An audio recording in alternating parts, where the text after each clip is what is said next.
This is probably the only way Josh was going to get me to build an RC semi-truck.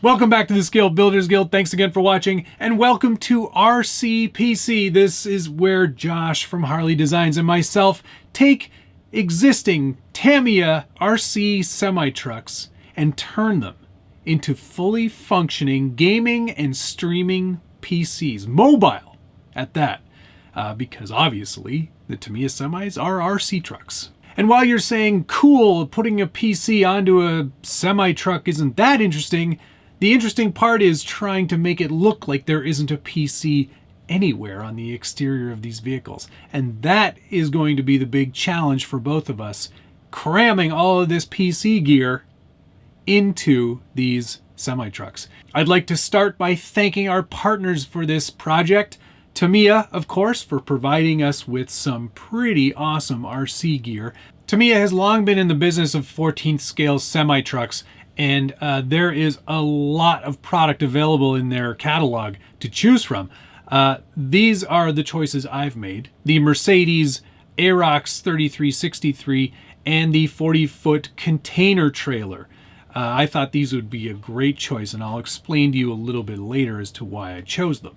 Not only did Tamiya come through with some very cool semi-gear, they also provided us with the very amazing multifunction unit. And this control unit is all about lights and sound, and it is pretty crazy awesome. It also includes a vibration unit to make the truck look like it's actually like working. I have only just cracked the box to get a good look at what's inside, and I'll try to get it on the bench. It's pretty massive, so no guarantees that you'll see everything there. On the other side of me here is the completed semi-tractor trailer, and this is the 40-foot container unit. It's a Maersk, if you use all the graphics and stuff. I will be going in a different direction than what's on the box, but fair to say that this was the much better choice for this challenge. I will explain that in a few minutes. Josh, of course, went with the night hauler and a refrigeration unit trailer. And if you are interested in seeing what he's got going on, he's got a very similar video on his channel I will link to in the description below. And if you're enjoying this video and you like challenges like this between myself and Harley Designs and you want to see more, hit the like button, subscribe if you haven't already, and ring that notification bell so you get updates anytime there's a new video from the Scale Builders Guild. EVGA really went all out on the hardware that they sent us. This is going to be a really nicely functioning gaming / streaming PC once it's all put together. The motherboard is an H370 ITX size motherboard. It's about 6.5 squares by 6.5 squares, nice and compact, but packs all the features that you would expect out of a regular ATX or full-size board. 2 RAM slots. We've decided to go with G.Skill, 16 gigabytes total. The card also features Wi-Fi and Bluetooth. There is also a space on the back for a SSD style hard drive, which we've already included. It's just a Western Digital blue 500 gigs, which is plenty to get you started with the OS, and enough room for a couple of games on there too. The Supernova Gold 550 power supply right here. In addition to that, EVGA also sent along this 120mm AIO, which is a all-in-one cooling unit. It's got a fan, a radiator, and it shoots cool liquid through these tubes onto this plate that goes directly onto your processor right on the motherboard, and that all clamps down into place just like this and keeps your processor and your motherboard nice and cool. Great system. I've got AIOs in all of my other PCs as well. EVGA also included a 2060 KO graphics card, which is tons of processing power for most modern games. You should be able to get 60 frames per second in pretty much any game with this card, which is pretty amazing. And more amazing than that, I think, is that we're trying to get this to fit in the back of a semi-truck. I think that is the coolest part of this whole thing. Josh and I had to make sure that we were choosing the exact same components to make this a fair challenge, because there will be some benchmarking later on in this challenge once everything is completed. We want to see how our temperatures fare, how our benchmarks are in regular everyday sort of computing and gaming and streaming, and this was the best way to do it, to make sure that we were playing on an even playing field. As an extra bonus, EVGA also included a keyboard and a mouse, but Josh and I both decided that we weren't going to use those two products. We're trying to find options that are going to fit within the trailer itself, and EVGA's keyboard is monstrous. It's way too big and just won't fit. So I actually picked up a new Keychron K1, which is a nice tiny little keyboard. It's got red Gateron keys and has, like, you know, almost no click to it, which is nice if you don't like clicky keyboards. It's wireless and also will work with a Mac if that's something that you're into. But I was like, this is nice and slim. I'll be able to like slide it in right next to everything here on the tray, or make a nice little cradle for it and have it kind of vertical at the very back of the case, so I can just pull it out with the doors when they open up. Because when I chose this trailer, I chose it specifically because it was a separate container, which, you know, you can see right back here. This whole container system lifts off the trailer. It's not a sort of set in stone unit. This can actually come off, and I mean, you know, there you go. It comes right off. And I mean, this whole portion, this will get attached to the bottom plate where all the PC stuff is right now. And you can imagine that this could just be lifted off of the trailer when you get to your location and set up with a real monitor. But of course, because we want to make this all-in-one, I didn't just kind of factor in the fact that there was going to be a monitor sitting somewhere. So I bought myself a small 5-inch LCD display, which has HDMI and USB powered, so I can actually have this in the back of the cab of the truck. So it's going to sit like right back behind there, which is pretty cool. And that's just, you know, obviously you wouldn't game on a 5-inch display, but nice to be able to see the OS and make sure everything's running before you get to where you're going, if you are going somewhere with this, which is going to be part of the challenge. And I should go over all of the rules with you before we get too much further into this. The goal, of course, is to fit all of these components into the actual trailer, with exception of a keyboard, mouse, and monitor. The idea, of course, is that if you can get those things in, then extra detail points would be awarded. Not that this is purely a competition, but maybe style points, if anything. The focus is to make sure it's absolutely concealed. So when you look at the truck and the finished trailer at the end of this competition, there will be no external cues to let you know that there's actually a PC inside of it. And that, of course, is my biggest goal, and I think the one that I'm going to shine at. With something like this, you do need to plug it in and power it up, and we're not running our own separate power supplies or anything like that. This will get plugged into the wall, but all of those cables should be hidden from view when you're looking at the truck or operating it as an RC truck. To score this whole thing, and I won't get into the minutia of it right now, but we will do a driving challenge with the completed trucks and tractor trailers, because we do want to show that these are functioning, working RCs, and we want to be able to drive them, of course. And then we'll do some PC benchmarking, like 3D Mark, thermal performance, noise levels, etc., to sort of challenge us both and see how we did at actual PC construction, because that is important as well. Airflow is very important.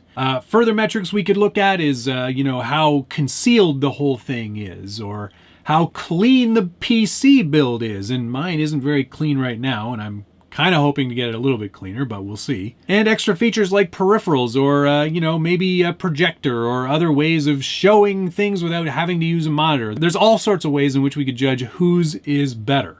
I mean, I think mine's better already. I haven't really done anything yet. It might not be clear, but I am so excited about this challenge, you have no idea. Not only do I get to flex my scale muscles by trying to make this truck look even cooler than it already does, but also by hiding things inside this RC. I think this is just such a fun challenge. And something that is definitely a little bit out of our wheelhouse. We both have built PCs now, but this is definitely taking that PC building to the next level. And case modding is definitely a thing in the PC world. I think this is sort of going to appeal to those people as well as the RC people. And I hope that you guys get as much enjoyment out of this that Josh and I inevitably will be and already have been. It's not easy, and it's definitely making me flex my brain muscle a little bit more than it probably normally would be. The challenge for me is take this blank slate and make it look like a cool old weathered container.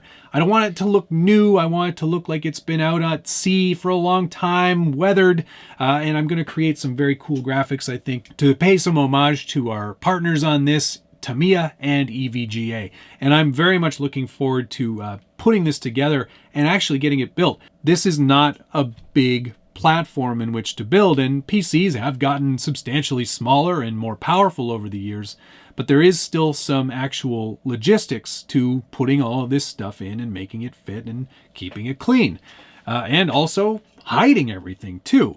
Thankfully, because of this style of container that I have, I've got just enough room for the actual motherboard to sit in here without bowing out the sides of the plastic on the container. It's a pretty tight fit, but luckily it just barely fits. The AIO is a nice size too. It has room on both sides. And also plenty of room up front for that fan. This fan here has actually already been mounted on a 3D print that I designed here, and this is just to kind of give everything a place to stand and have it so the fan is at the forwardmost portion of the actual trailer container here. We're going to have to do some work to make it look appropriate, but we are going to make sure there is tons of airflow in this case. Because airflow is important. You need to keep these components cool. And the best way to do that is to make sure air is flowing over everything. So what we're going to do is we're going to have a fan mounted up front. We'll probably have a fan mounted at the rear of the case, probably beyond where the keyboard would sit, and we'll have the keyboard sort of, I can't even show you this because it's taking up so much space on the desk. So what we'll do is we'll probably end up standing the keyboard up like this, and then there'll still be plenty of room here for another fan. And what we're going to do is we're going to suck air in from the front, have it go over all the components, and then we're going to have a fan expelling hot air out of the bottom here.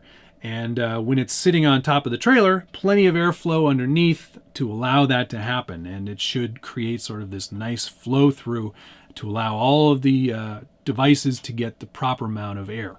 One thing we do have to figure out still, and this is the biggest challenge, is getting this video card into a place where it's going to get a fresh amount of air into it as well. The AIO, that whole thing is pretty much decided on.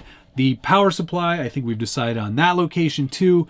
And the motherboard has to be close enough to the AIO to make this, this cooling plate reach. So we're sort of at the limits of that right there. So this is where that's going to go. I have only put a few standoffs on here right now to sort of show where it's going to sit.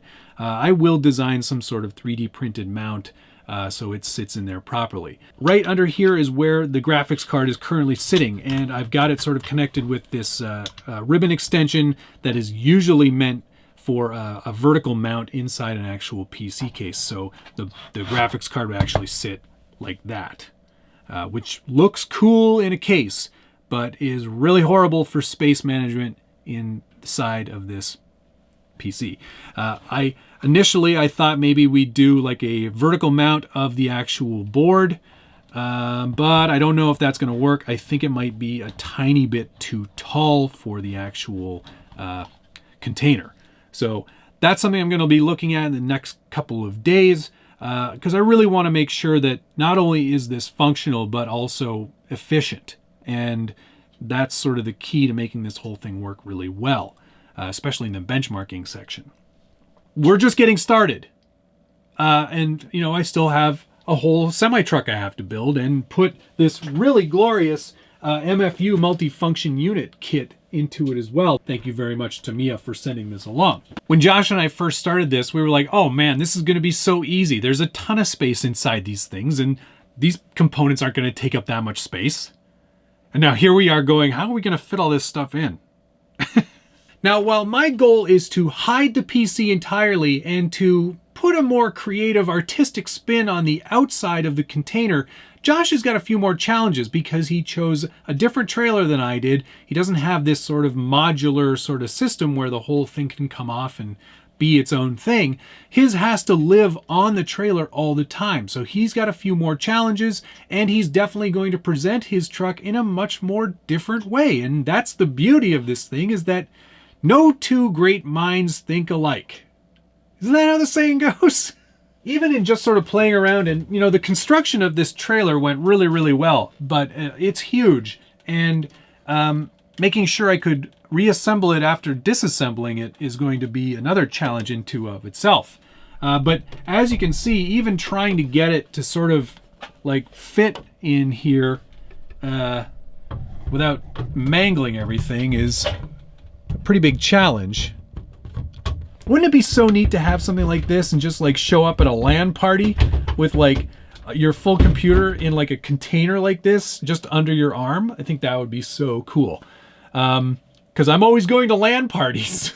Is that even a thing anymore? Do people hang out at LAN parties, or do they just like connect on the internet? I don't even know. That's how old I am. I cannot wait to use the Team K&K kit for the Aerox. I think that's going to make that thing really blinged out and look really nice.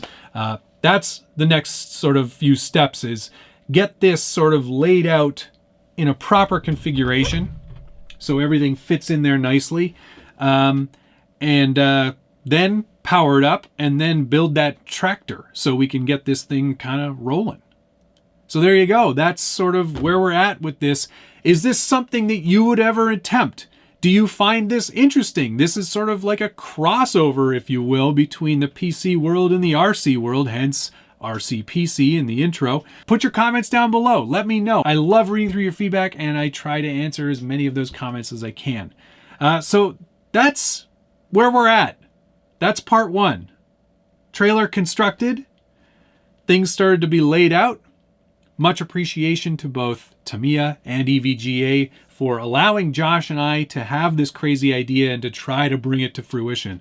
I think it's going to be a fun watch and a very fun build. I can't wait to have it done and play like SnowRunner on it. Anyway, that's going to do it for episode 1. There will be updates, not regular, because this is a pretty big challenge, no pun intended. But I hope you will stay tuned. Thank you so much for watching. See you again soon.